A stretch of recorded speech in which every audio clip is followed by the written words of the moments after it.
السلام عليكم البنات. اليوم جيتكم فيديو جديد في وصفات لتطويل الشعر، وصفة واحدة لتطويل الشعر، ونزيدكم إن شاء الله وصفات في قناة Les Astuces avec رانيا. نبداو بسم الله، وإن شاء الله تشتركوا بالقناة إذا عجبكم السوجي وإذا عجبتكم الوصفة نتمنى تجربوها. عندنا حبة بيضاء، زيت زيتون وزيت عالي مخلوط مع زيت جوز الهند، نواه كوكو.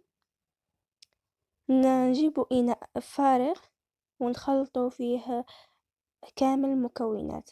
نبداو نفقسو بيضة واحدة ولا حسب طول الشعر اللي عندكم.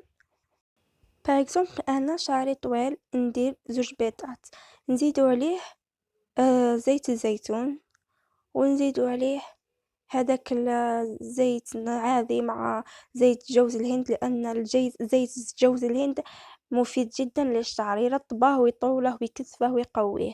نخلطو كامل هاد المكونات مليح مليح مليح مليح، هاكا نخلطوهم بيان ونديروهم على شعرنا.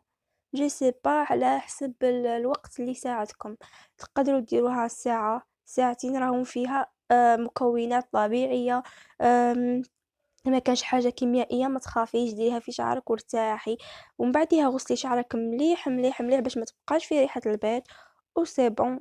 خلي في شعرك حتى تحسي سي بون، نشف نشف، وغسلي شعرك مليح، غسلي وصفيه غاية. دونك البنات نتمنى تشتركوا في القناة وتفعلوا الجرس وتعطوني دي كومونتير شابين حلوين باش نعرف بلي راكم متابعيني وتبغوني.